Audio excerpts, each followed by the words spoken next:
Turabaramukije kandi turabahaye ikaze banywanyi mudahwema gukurikira amakuru n'ibiganiro vy'imboneshakure ya Hejuru TV.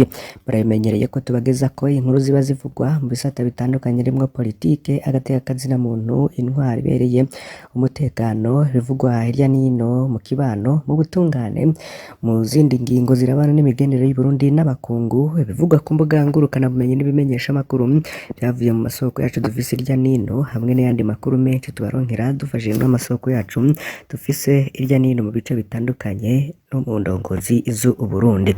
N'umwanya rero w'amakuru agezweho, turi mu gitondo cyo kuri uyu wa gatanu kw'igenekerezo rya 15 kwezi kwa Munyonyo 2024. Nta yindi nkuru rero tubazaniye uretse y'ibihano byafatiwe Uburundi. Ubumwe bwa Buraya rero bwarafashe ingingo kongera umwaka umwe ibihano byafatiwe Burundi bamwe mu bagize umwaka wa 2015. Ivyo bihano byari vyerekeye bamwe baburabuje imyerekano yo kwiyamiriza ikindi kiringo ciyamirijwe n'umuhisi mukuru w'igihugu Pierre Nkurunziza. Sentare y'umuryango wa EAC ikaba yari isanze iciye kubiri n'ibwirizwa shingiro. Shiramwe ry'igiteka riri kubona ko ari ubutumwa bukomeye muri iki gihe himirije amatora bitanguye kugaragara ko asanzwe asa nabi. Fyonda kuri subscribe canke sabone niba utari wafyondako. Reka iyi nkuru rero tuyijane mu buryo bw'idonido. Inama y'ubumwe bwa Buraya yaratangaje kw'igenekerezo rya 22 Gitugutu ko ibihano vyerekeye Burundi vyongerejwe umwaka umwe gushika mu kwezi kwa Gitugutu 2025. Kongerwa ko umwanya ni kimwe mu ngingo zafashwe kuva muri 2015 bivuye ku guhonyanga uburenganzira bwa kiremwa muntu, bibandanya rero no kubura impinduka zikomeye mu vya politike aho bigoma biteye n'amakenga ku bw'itangazo ry'ubumwe bwa Buraya. Iyo ngingo rero ikaba ifise intumbero yo gutera intege ababijejwe ngo hagaruke ituze mu bijanye n'intwari ibereye nk'uko bere ibihugu bigize umuryango wa Buraya vyongerako. Ivyo bihano rero bikaba vyaremejwe bwa mbere muri 2015. Urwo rutonde rw'ibihano vyari bigamije gusubiza ifoto ivya politike y'Uburundi, itoto vya politike y'Uburundi byari vyatosekaye bivuye ku kiringo ca nyuma wahoze ari umukuru w'igihugu Pierre Nkurunziza cari giteye impari, kikaba rero cari giteye kubiri n'ingingo ngenerwako z'intwari ibereye.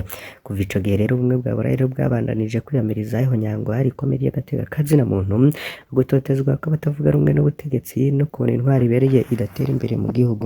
Ivyo bihano rero vyarafatiwe cane cane abantu n'inzego zifatwa nk'uko rero zari zo zahonyanze agatekakazina muntu bikomeye canke ibikorwa bihungabanya amahoro n'umutekano.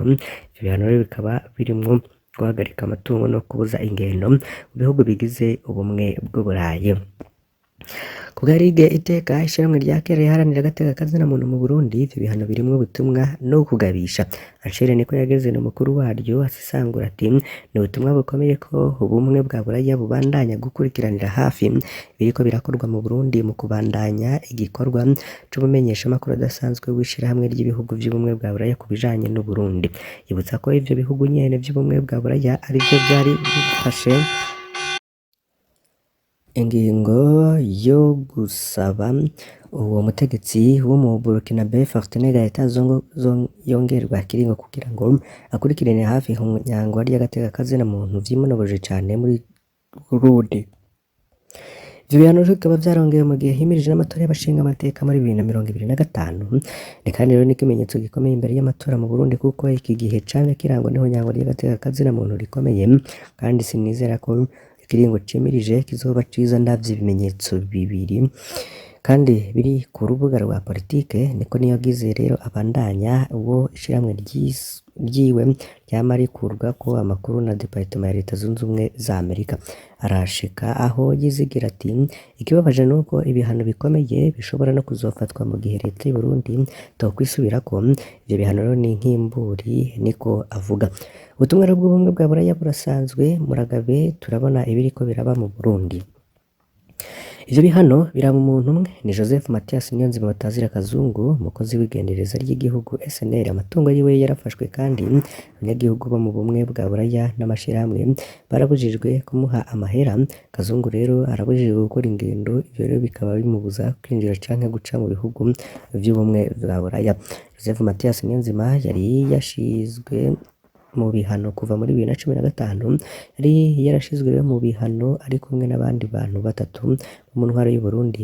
Umushikiranganji wa mbere w'u Burundi ari we w'ubu Gervais Ndirakobuca, Minisitiri Mugenduzi w'igipolisi Godefroid Bizimana yahoze ari icegera c'umuyobozi mukuru w'igipolisi c'igihugu na General Leonard Ngendakumana yahoze ari umukuru w'igendereza ry'u Burundi yahunze igihugu muri 2015 nyuma y'igerageza ryo gutembagaza ubutegetsi bwa Pierre Nkurunziza mu kwezi kwa gatanu uwo mwaka. Ishirahamwe ry'ubumwe bwa Buraya ryafatiye ibihano kubera imvo imwe, ni uruhara rwabo mu guhonyanga agateka kazina muntu muri 2015.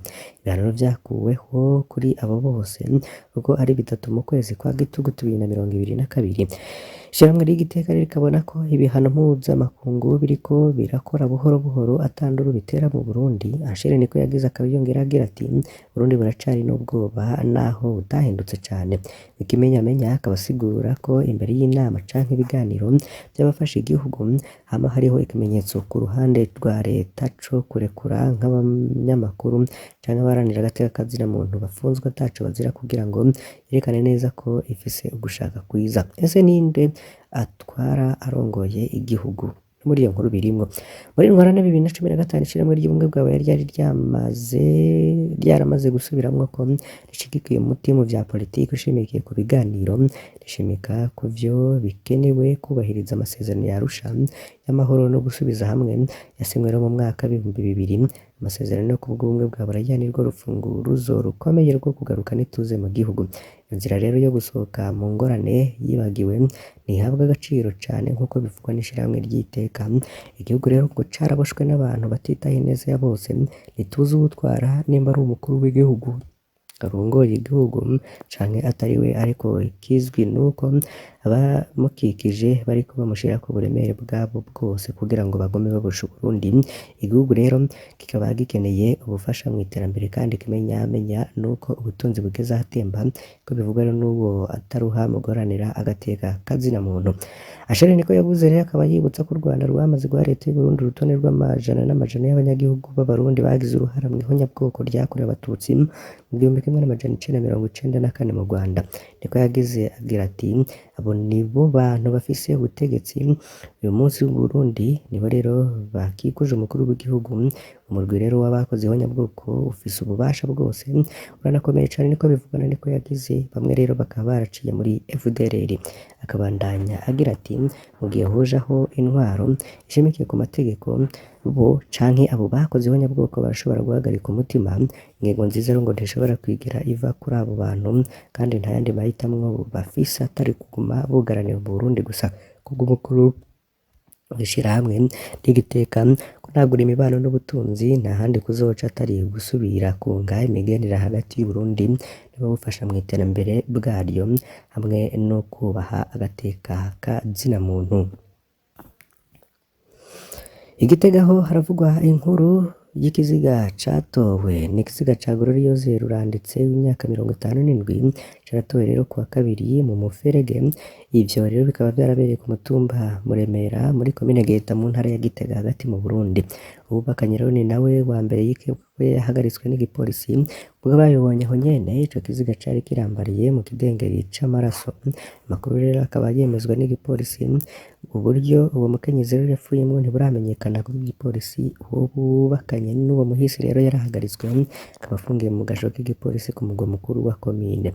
Igipolisi co muri komine Giheta kikaba kivuga ko camaze gukora dosiye kugira ngo kishikirize ubutungane.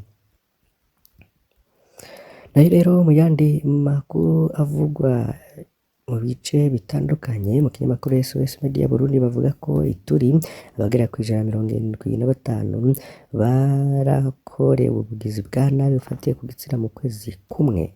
Nawe wumviriza iryo bara. Ivyo biraraje inshinga ishirahamwe Sofepad n'uruhande rw'abakenyezi baharanira amahoro n'iterambere muri ituri mu buseruko bwa Repubulika Iharanira Rusangi ya Kongo. Ishirahamwe rero rikaba rivuga ko ribabazwa nuko abakorerwa ayo mabi biyongereye cane, rigasaba intwaro n'abajejwe umutekano gukora ishoboka byose kugira ngo bakingire abanyagihugu.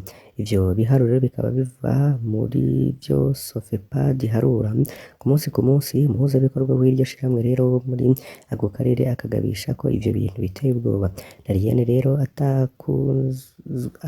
Tukuzwe amenyesha ati hano i Bunia ni ubwa mbere habonetse igitigiri nk'ico c'abakorewe amabi afatiye ku gitsina mu kwezi kumwe, akaba rero atomora ko benshi mu bakorewe ayo mabi ari abana bakiri bato bateshejwe izabo n'intambara.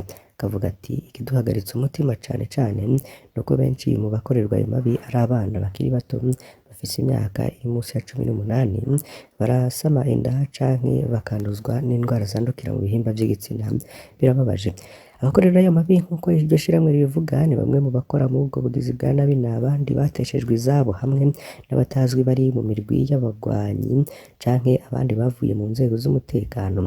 Abakoreye amabi rero bararonka ubufasha mu bijanye n'imiti, mu bijanye n'inyifato hamwe n'amategeko, ariko kandi n'ivyo gusubira kwiyumva mu kibano n'ivy'ubutunzi. Sofepad kandi irahimiriza n'abahotewe gutsinda ubwoba ngo bashire ahabona babikoze kugira ngo bashobore gukurikiranwa imbere y'ubutungane. Kugira iryo shirahamwe rero amwe mu mabi afatiye ku gitsina akorwa ava ku buzima bugoye impunzi zibayemwo mu makambi yazo. Sofepad rero akaba isoza rigira ati turasaba n'abajejwe intwaro n'igisirikare gukora ibishoboka byose kugira ngo abateshejwe izabo basubizwe iyo baturuka. Mu bindi rero bivugwa hari naho tugiye guhereza mu gisata c'ubutungane. Parake rero yasabiye gufunga imyaka 12 umumenyeshamakuru Sandra Muhoza n'icariho c'umushikirizamanza wa Repubulika. Yasabiye rero kuwa kabiri igihano co gufunga imyaka 12 no gutanga ihadabu ry'imiliyoni w'amafaranga y'amarundi umumenyeshamakuru Sandra Muhoza. Amuburanira rero bakaba babandanya basaba ko yorekurwa. Sandra Muhoza rero yarengutse kuri wa kabiri imbere y'abacamanza ba sentare nkuru ya Mukaza hagati mu gisagara c'ubudandaji Bujumbura. Ariko rero afashwa n'umwe mu bamuburanira babiri ni umushingwamanza Eric Ntibandetse. Nyuma rero y'urubanza umushingwamanza Ntibandetse yabwiye umumenyeshamakuru wo mu Burundi igihano rero casabwe n'icariho c'umushikirizamanza wa Repubulika. Icariho c'umushikirizamanza wa Repubulika rero yasavye sentare guhanisha Sandra Muhoza gufungwa imyaka 12 no gutanga ihadabu ryo miliyoni w'amarundi, niko yavuze. Sandra Muhoza rero mu byo akurikiranwa ko harimo guhungabanya umutekano w'igihugu n'amacakubiri. Umushingwamanza Eric rero Ntibandetse akaba yamenyesheje ko aburanira yera, akaba rero yasavye ko yorekurwa kuko tavyemezo icariho c'umushikirizamanza afise. Tukengurukiye mwese mudahwema gukurikira amakuru n'ibiganiro, mbasabe kugira ngo ntimuze gucikwa n'ayandi yose tuza kubagezaho uyu munsi. Turi kuri imbonesha kuri Hejuru TV, bane bahezagire. Turi ku itariki ya 15 Munyonyo 2024. Makuru rero atandukanye turaza kubagezaho, turaza kwibanda kuri byinshi bigiye bitandukanye, harimo politike, agateka kazina muntu, ubutungane, ivugwa mu kibano, ivugwa mu mutekano, irya nino mu nzego no mu bice bitandukanye by'igihugu c'u Burundi. Ni utarafena kuri subscribe canke s'abone fyonda ko kugira ngo ujuronka amakuru hamwe n'ibiganiro vya misi yose.